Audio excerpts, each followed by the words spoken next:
Is TikTok going to be banned in the United States? And is that going to affect you as a marine science communicator? Well, we're going to talk about that on this episode of the How to Protect the Ocean podcast. Let's start the show. Hey, everybody. Welcome back to the How to Protect the Ocean podcast. I am your host, Andrew Lewin, and this is the podcast where you find out what's happening with the ocean, how you can speak up for the ocean, and what you can do to live for a better ocean. Welcome back to the program. We're going to talk about the TikTok ban and how that's going to affect or impact marine science communicators. As you know, I'm a marine science communicator.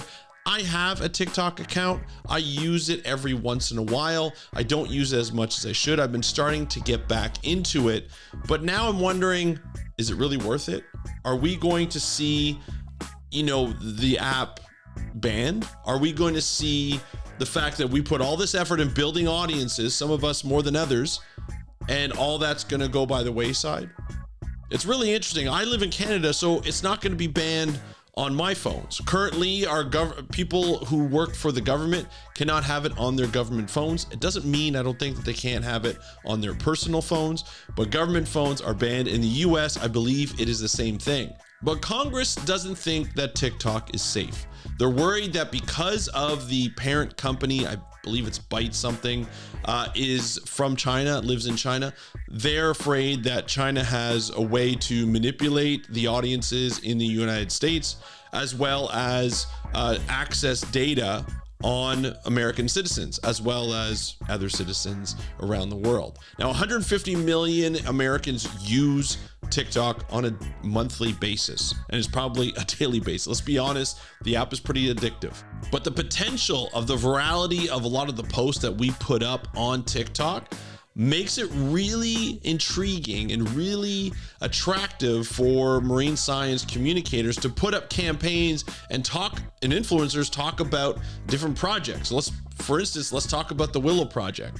I mean, the Willow Project was a great example of how marine science communicators, or even just conservation communicators, can talk to an audience that may or may not have known about the Willow Project and say, hey, this is why we don't think the Willow Project should go ahead. This is something that's concerning. This is something that we need to talk about. You need to know about. And this is the call to action that we will ask you to take because we think this is wrong. You need to talk to this person or these people, try and get a hold of these people, write to this congressperson, this senator, either in Alaska or the federal government, and we'll try and get this, this project stopped or not approved. Obviously, it didn't work based on our past episodes. If you haven't listened to it, you can go, if you're listening to this on YouTube, you can go back to our audio podcast, and it was just a few episodes ago that I talked about the Willow Project and what was going to be the Willow Project. Obviously, something that we didn't want. A lot of climate change impacts.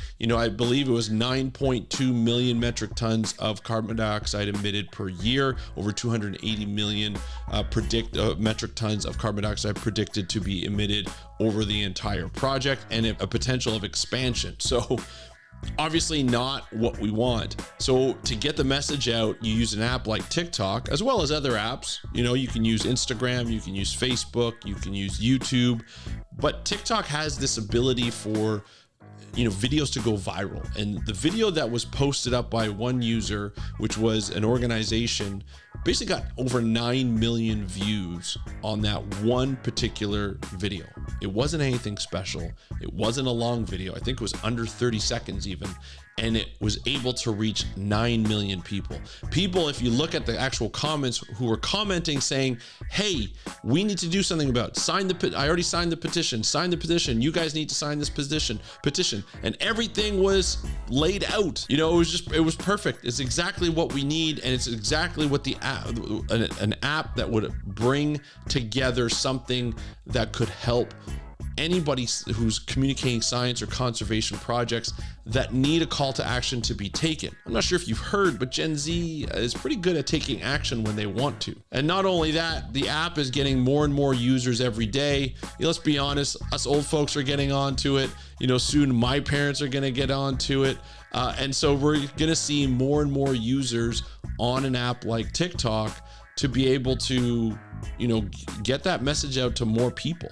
And just the fact that you can reach more people with the algorithm it's crazy. Like compared to Instagram or Facebook, where the algorithm is really specific and it doesn't allow for you to go on sort of the regular news feed. It's catered towards people's news feed who've clicked on something similar, where Facebook and Instagram will continue to serve up what they think you like. So if you actually clicked or engaged on a post with your click like or commented on a post that has to do with, say, an ocean conservation project, they're going to send you more posts that are similar to ocean conservation projects, whether they be different ones, whether they be the same topic but a different post, or whether it be just different projects all together with different posts from different users. They think that's what you like. So your news feed will actually just be, that's it. You're just going to be having that type of content if you continue to just engage with that type of content.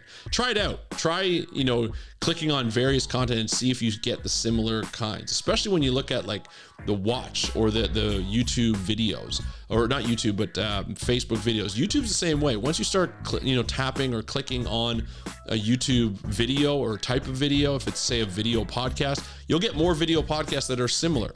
I once went down the vlog. I have a client that I do podcasting for. She restarted her vlog and a vlog type style. So I started watching that. Then all of a sudden I started to get served these other vlogs, of women in the same age group talking about business. And that's what the original video was all about. So I kept getting served the same kind of news feed. Well, with TikTok, they're going to do the same. They're going to serve you what you've been tapping on, the people you're following, but every once in a while, and more often than not, you get sort of a new video that comes out of nowhere. And that's a video that you may or may not like, but they're going to serve it to you. And it's all called your For You page. If you're not familiar with TikTok by now, I'm just starting to use it in the last couple of years. But the For You page is just essentially what they think you want, what the algorithm for TikTok thinks what you want. And they're going to slide in a new video every once in a while. And that's what makes this video magic. And in my opinion anyway, is that you will get videos that they just kind of sneak in, and it'll be very different from what you normally do. And if you click like, or if you bookmark it, or you engage with it, you comment it, you'll get similar posts from that, because TikTok's be like, we're going to try this one. How do you like it?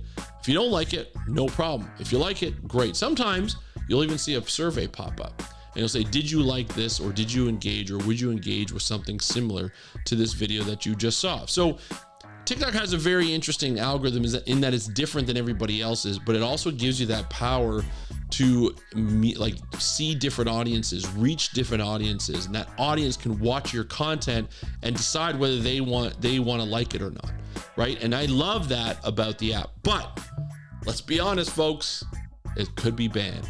We don't know when it's going to be banned. We don't know if it's going to be banned. But it seems like this congressional questionnaire or question period that they had, I guess it's a hearing.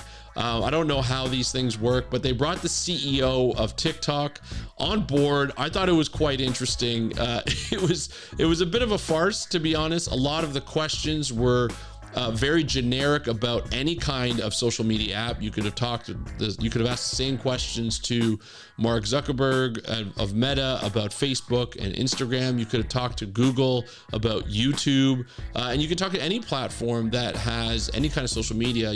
How are you protecting kids? How are you making sure they're of the right age? How are you making sure that harmful videos are blocked or don't get seen by many people? All this kind of stuff, it was very generic towards tech apps, social media apps. There were a few good questions about the security, and there are definitely issues about, privacy and security. But again, that's with everything. If we remember correctly, Meta had this hearing. It's very similar about a data leak.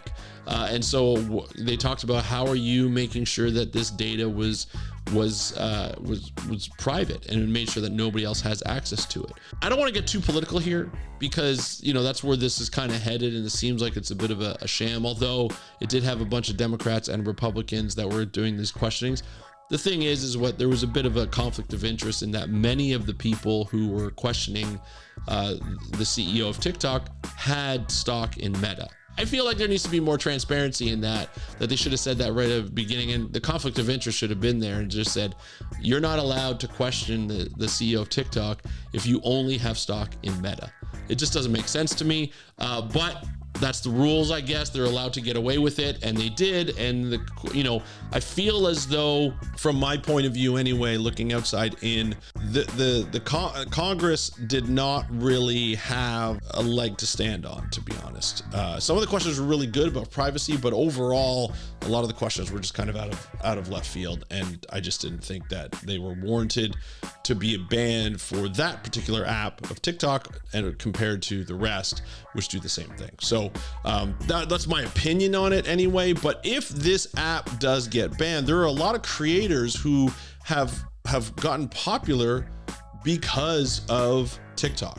There are a lot of creators who get their message done and reach a different audience because of TikTok. There are a lot of science communicators who have actually been able to earn a full-time living as a creator starting off on TikTok. So if you are starting to gain an audience and you're a marine science communicator or a science communicator in general, and you talk about issues of conservation and trying to get people to act on these types of videos, on the messaging of these types of videos, that's great. I love that fact. But what are you gonna do if TikTok gets banned? And this is where we need to have a little chit chat on just being a creator in general. One thing that I learned, and I continue to hear from other creators, is you don't want to just be on one app, because then you are the app dictates how you can do your job, how you can put out your message.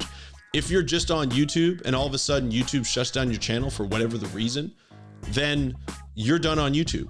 You can't get your message out. If you don't have an audience built up somewhere else, you can't get your stuff out. Now, if you have another account with Instagram or Facebook and TikTok, now you're talking, you can do the same content that you do on TikTok that you could do on Instagram Reels. It's the same dimensions. The app works a little differently. You can even use YouTube Shorts to post the same videos. There's just a difference in the length of the videos. So with TikTok, you can do 15 seconds, 30 seconds, 60 seconds, or actually 30 seconds, 60 seconds, a minute, 3 minutes. Sorry, 60 seconds is a minute. Anyway, 3 minutes, and then some can even do 10 minutes. So there's a lot of people you have a lot of variability within that range. On YouTube Shorts, you can do, I believe it's 15 seconds, 30 seconds, or a minute. You can't go above a minute, which kind of confines you to a specific type of video, short form video. On Reels, you can pretty much do as whatever length you want. I believe it's up to 10 minutes. It's almost like IGTV now, although I don't even know if IGTV exists anymore, but they do have Reels. So there are ways where you can, use the same content, repurpose it to put it on different apps. It's difficult to, what some people do, and I'm not sure I really like this, is they'll take the TikTok video that they edit on TikTok. After they post it, they'll download it to their picture file or video file, like video files on their phone, and then they'll repost it, but the TikTok watermark is on it.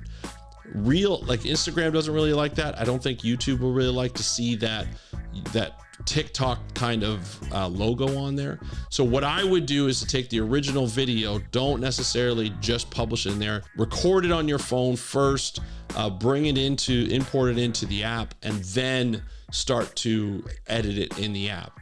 Once you, or edit it outside the app, bring the final product into TikTok, then add your, maybe your text or any other kind of features that you're putting on there. Then what I would do is I would take that video that you've already edited but haven't brought into TikTok, and then I would import it into YouTube Shorts and import it into, or add it to Instagram Reels. That way you won't have the logo that's on there. But building up your audience in one and two, like a second platform, is always great. But even then, to rely just on the platforms that have their own community guidelines, that change their community guidelines to suit whatever they need. I mean, look at Twitter. Twitter is a dumpster fire right now. Nobody really knows the regulations. If you try and, criticize somebody, especially the person who owns it, you might get banned, or you might get shadow banned, or whatever it might be. A lot of the times, when these social media companies change their community guidelines, it really could put you at risk depending on your content. Now, to be honest, normally when you're sharing conservation projects like the ones that the Willow Project or anything like that, you tend not to get shadow ban. It's not that controversial, although it really depends in the future. We don't know what these companies are going to be like, whether they're going to start supporting oil and gas projects or anything like that. They're trying to get rich, and they're obviously having lobby power. So we're going to see where that takes us in the future, but that's where it kind of takes you, right? You have to start to learn how to put together content on a proper basis. Now, podcasting is the same thing. I have this video podcast. If you're watching on YouTube, it's also an audio podcast. So I'm on both platforms. If this channel on YouTube gets shut down for whatever reason, or I get demonetized, or I can't post on this channel, I still have my audio podcast that's being distributed on various apps, your favorite app, whether it be Apple, Spotify, Google, Amazon Music. If it's an app in India, it's all different types of apps. I'm on all of them, right? As many as possible. So if I get shut down on YouTube, I can still get out and put it out as an audio podcast, which I've been doing since day one. And vice versa. If I get shut down from Apple, which will hurt, it doesn't help, but I'll still be on Spotify. I'll still be on Amazon Music. I'll still be on all the other apps that I connect to, right? So having that diversity is really big. The other thing, and the final thing, and probably the most important aspect when you're a creator online, is have a website where you can post all of your content. That could be different content. That could be vertical content like you would do for Reels, TikTok, or YouTube Shorts. Horizontal content like you would do for YouTube, or like square content like you do for LinkedIn or Facebook. All these types of like pieces of content, download to your computer as you edit them. Keep them on your computer, because if your YouTube channel shuts down, you can still post the raw video on your website. It may not get the same traction, but all your content is still there. So if you're sponsored by a particular company or an organization, and you want to still have that content out there, and you get shut down from one of your channels or locked out of one of your channels, it doesn't matter. You can still put something together on your website. Having a website is like having a home on the internet. It's very, very hard to get shut down from that, and unless you say some pretty horrible things. But if you're trying to do a conservation project and you're trying to get the message out there, and you're trying to get people to take action, having a website will always help you, that you can link all of your social media sites to, and so that everybody knows this is the home, this is where you get all the content in one perfect spot. And so that's what I would do if you were on TikTok and you're worried about TikTok being banned in the US, and you live in the US. Obviously I hope I don't see TikTok get banned anytime soon. I hope that the US will keep, this coming up. We'll keep it going, but in a big but, it's something that we have to look out for. It's something that we can't just think that this is going to be here forever, because it's going to change at some point. It's good to have either multiple platforms and a website. Start that website, start those multiple platforms. It's always good to have a headquarters on the internet that nobody can shut you down. That's it for today's episode. I'd love to hear your thoughts on this. If you're a creator, or you want to be a creator and you have some thoughts, maybe some different thoughts or any kind of thoughts, please let me know if you're on YouTube in the comments below. Or if you want to get a hold of me and you want to have a conversation, you can DM me on Instagram at How to Protect the Ocean, or you can go to speakupforblue.com, my website. Go to speakupforblue.com/contact. speakupforblue.com/contact. That will take you to the contact page. Fill out a form that goes right to my email. I would love to hear from you. I'd love to answer back. I try and get back pretty quickly these days. So feel free to email me or DM me on Instagram at How to Protect the Ocean. I also have at How to Protect the Ocean on TikTok. If you want to DM me there, feel free. Anyway, that's it for today's episode. Thank you so much for joining me on the How to Protect the Ocean podcast. I am your host, Andrew Lewin. Have a great day. We'll talk to you next time, and happy conservation.